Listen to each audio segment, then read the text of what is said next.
the names of all the hot yoga poses in the Bikram series, the 26 and 2 series, but I'm going to give you my version, which is a little different than some of you are used to in the Bikram world. But I'm not going to just tell you about what each pose is in English and Sanskrit, but what the words mean.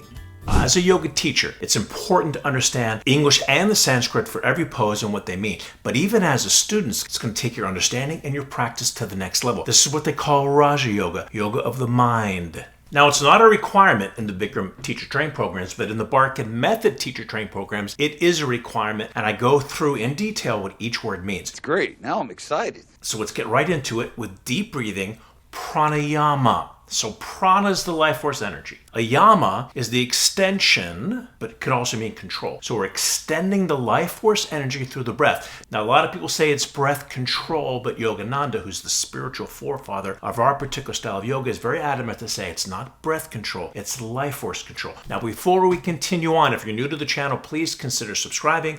Hit the like button if you're enjoying this video. You want to learn all about hot yoga, tutorials, flows, factoids like this video. Hit the like button and the subscribe button right now. People say, why do we even need to know the Sanskrit? Bikram doesn't even make it a requirement. Why? Why do you need it? I believe it's essential to understand the ancient history and what's behind it. Sanskrit is arguably the oldest language known to man. The Vedas, which is the sacred scripture in all of Hinduism where yoga comes from, is arguably the oldest written composition known to man in any language. And now when we bring the Sanskrit into our yoga class, we're bringing this ancient sacred sound, a vibration into the class, which connects us to this rich history, and as a yoga teacher gives you so much more credibility.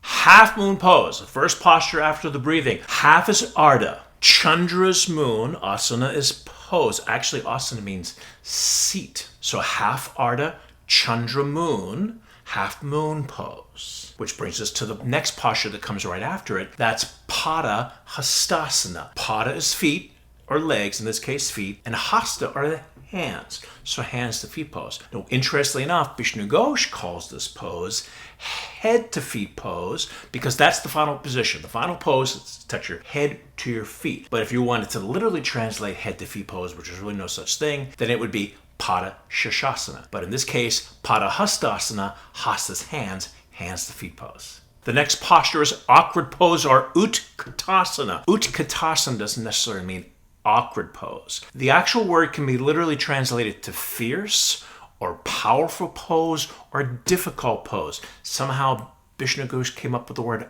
awkward as sort of could mean that. It can also mean chair pose because in India it's not traditional to sit on chairs. They sit on the ground. Only the kings sit on the throne, so it's a higher chair. So awkward pose is sitting down on the throne or the higher chair, or awkward pose, Utkatasana. Now, before we go to the next pose, which is eagle pose, one thing that you'll hear if you ever taken a class with Bikram, he actually doesn't say asana. He says asano and pranayamo. And the reason why he puts the O on, that has to do with the Bengali accent. Our particular yoga comes from the state of Bengal, the city of Calcutta, where they speak Bengali. So Bikram's asano, pranayamo. And sometimes you don't even need the last syllable. You can just say asan, like Garuda Asan. You don't have to even have the last syllable, but the actual pronunciation in Sanskrit is an A, not an O. So when you hear Bikram saying asano, pranayamo, it's the Bengali accent. Now, besides saying asano instead of asana, Bikram and Vishnu Ghosh are notorious sometimes for not translating the Sanskrit accurately. Really?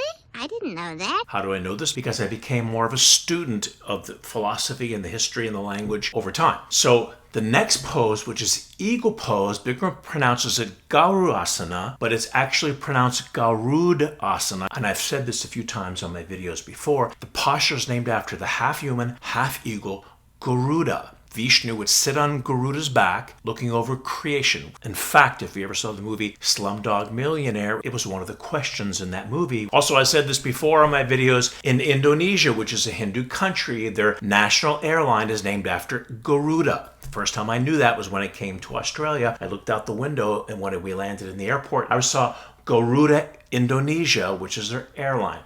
Isn't that cool? They named it after the famous eagle Garuda. Standing head to knee. So there's no real Sanskrit for standing. They say, Bikram and Vishnu Ghosh say dandayamana. Danda is the staff. And so the staff is also symbolized in Hatha Yoga as the spine. Ayama, the extension. Dandayamana, the extension of the spine or standing. Now here's another Sanskrit that Bikram and Bishnu Ghosh mispronounced. He says Dandayamana Janu Shirasana. Janu's knee, he pronounces that right, but the head is Shirsha. It's not Shira, it's Shirsha. So Dandayamana Janu knee, Shirsha head, Janu Shirshasana.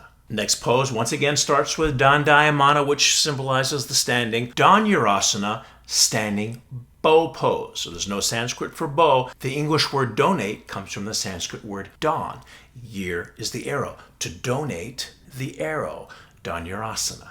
The next pose is Tula Dandasana, or balancing stick. Now once again, here's the Danda. Tula is to balance or to become equal. And the Danda doesn't really mean stick. I mean, it could mean stick, but the literal translation is staff. Here's the story behind the Danda. If you ever see the yogis, they walk around with a staff. When the yogi is initiated into Hatha Yoga by his guru, the guru hands the disciple the staff, which symbolizes the tree of life. And we evolve by taking the energy up that center channel, or the Sushumna, which is located in the central nervous system, which is the spine. So the staff represents the spine, or the Sushumna, one of the most important aspects of Hatha Yoga. Now, this staff was a present I received from a teacher training program. I think it was 2011, 2010, and they all signed it. Instead of the teacher handing the disciple the staff, the teachers handed me the staff, and they all signed it. One of my most favorite and treasured gifts that I received from a teacher training program. Continuing on with the 26 and 2 after the balancing stick is standing separate leg stretching. So once again, Dandayamana is standing.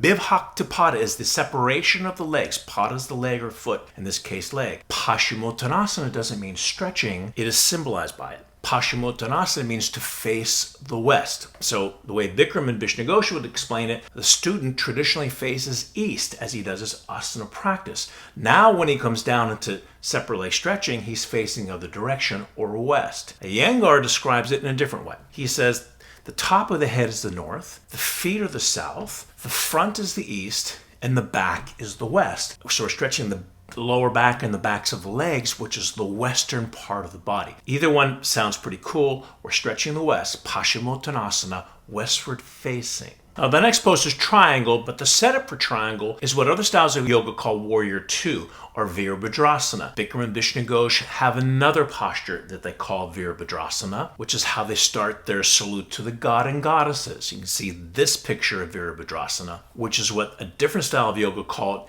Virabhadrasana 1. Virabhadrasana 2 is the setup for triangle. Virabhadra was a creation of Shiva, and he created Virabhadra to protect the god and goddesses on the battlefield. And that sets us up for triangle, Trikonasana. Tri is 3. Tri in Sanskrit means 3. Also in some parts of Jersey. So you got 3? Yeah, I got 3. Just kidding. If you're Italian, I got tree. And Kan is angle, Trikonasana, 3 angle or triangle pose. Now the next pose I've already broken down what each word means, but let's go over it. Dandayamana, standing. Bibhakta, separate leg. Janu Shirshasana, head to knee pose. Standing separate leg, head to knee. The extension of the spine. Separate leg. Janu Shirshasana, head to knee pose. Simple one. Bringing us to the next pose, the second to last pose in the standing series, tree pose. Now, interestingly enough, Bikram and Bishnu Ghosh call this Tadasana, which literally is inaccurate because tree in Sanskrit is vriksha. So if you want to say tree pose, the literal translation would be vrikshasana. However, at the full version of the pose, our hands come into a namaskar and Anjali mudra. This symbolizes the mountain. So when we're doing tree pose, we bring our hands into mountain pose by bringing our hands here. That's why they say Tadasana, but the literal translation is vrikshasana. And that brings us to our final standing pose, which is toe stand Padangustasana. Now, there's no Sanskrit word for toe. So pada, as we know, is once again is foot. It can be leg, but in this case, foot. And ang or angust is limbs. We know ang when we say ashtanga, the 8 limbs. When we say chaturanga, 4 limbs, chatur is 4. In this case, ang or angust is the limbs of the foot or toe stand. So if we were going to say fingers, we could say hast, which is hands, angustasana, FYI. But back to toe stand. Padangustasana, limbs of the foot pose, toe stand. So now we lay down what we call corpse pose once again. And I don't know, it may have to do with the Bengali accent, because Bikram and Vishnu Ghosh don't say Shavasana, they say Savasana. So the SH sound is missing, but the actual Sanskrit translation is Shavasana, which is corpse pose or dead man's pose. And that brings us to the next 4 poses on the floor. Why do I put them together in a group? Because Cobra Locust, Full Locust Bow is actually a sequence that Bikram copy and pasted, which is shared by many different lineages other than hot yoga. The Shivananda world, they do Cobra Locust, Full Locust Bow. David Coulter wrote a famous book on anatomy of hatha yoga. He puts Cobra Locust Bow. So it's shared by many different lineages. But let's go over it. Bhujanga is the cobra, Bhujangasana. Salab is the locust. Now, once again, we're talking about Bengal, and Bengal, they don't pronounce the V's. So outside of Bengal would be Salav Asana. A little side note, Bikram is actually a very popular name in India, like Richard would be in the West. But outside of Bengal, it's Vikram. And that brings us to Purna Salavasana, or full locust. So remember, Ardha is half, as in Ardha Chandrasana. Purna is full, as in full locust. And then once again, here's Dhanurasana, except we're not standing anymore. It's interesting because sometimes they'll say standing head to knee or standing bow, or sometimes they'll say eagle, which is a standing pose, but they're not using the word standing. Sometimes we'll say Sutta, which is a reclining pose, and sometimes we don't. So in this case, they're just saying a Dhanurasana bow pose. They're not saying reclining bow pose to donate the arrow. Bringing us to Sutta, there's reclining again, Vajrasana, which doesn't mean fixed firm. Now, to sit in that position is known to be called firm pose, or I guess we're fixed and firm pose, but Sutta is reclining. Like I said before, sometimes we say reclining, sometimes we don't. We're reclining into the position. Vajra means diamond, lightning, or thunderbolt. So the literal translation for Supta Vajrasana is not fixed firm. It's reclining diamond pose. You could also say lightning or thunder, but diamond. Vajra is the diamond. Other styles of yoga call this pose Supta Virasana, or reclining hero. So I said this before many times in my videos, sometimes names of poses can be different in different regions of India. So don't think there's one universal name for all these different poses. It really depends on where this yoga comes from, what region. Nobody's wrong, everybody's right in their own tradition. Next pose is half tortoise. So here's half again. Remember we did half Ardha and half moon. Ardha, which is half. Korma, which is tortoise. Korma means tortoise, but it's also the second incarnation of Vishnu. We talked about Vishnu before in this video. He came down to incarnated every time there was a significant life force evolution. So when the fish crawled out of the water to the land, he became the reptile. He incarnated as Korma. Ardha Kormasana, half tortoise, which then brings us to camel. Ustra is the camel, so Ustrasana. Rabbit pose, Sasang is the rabbit. Sasangasana, one of my favorite words to say, Sasangasana. Now we start to do our leg stretching series. So Janu Shirshasana is head to knee pose. Janu Shirsha, even once again, Bikram pronounces it Janu Shirasana. And then when we bring both legs out, Paschimottanasana, once again symbolized by stretching pose, but it means westward facing. So now, with the Vishnu Ghosh and Bikram understanding of westward facing, we're not facing the other direction. We're actually stretching the backs of our legs in our lower back. So that would be the western side of the body, Paschimottanasana, stretching pose, or westward facing. But the last posture in the Bikram series is spine twist, or Ardha Matsyendrasana. Now the posture is named after the great sage Matsyendra. And I've told the story before on my YouTube channel. The story of Matsyendra is that he was a fisherman and he caught this massive fish. It was such a big fish that it took him in the pool into the water and swallowed him. And there he laid in the fish's belly. The fish swam down to the bottom of the ocean where Shiva was giving a lecture to his wife, Parvati, or Uma, on the subject of Tantra Yoga. But after the lecture, he found that his wife had fallen asleep. And he said, "Has no one heard my words of wisdom?" And out of the fish of the belly was Matsyendra. He said, "I heard you, master." So that's who he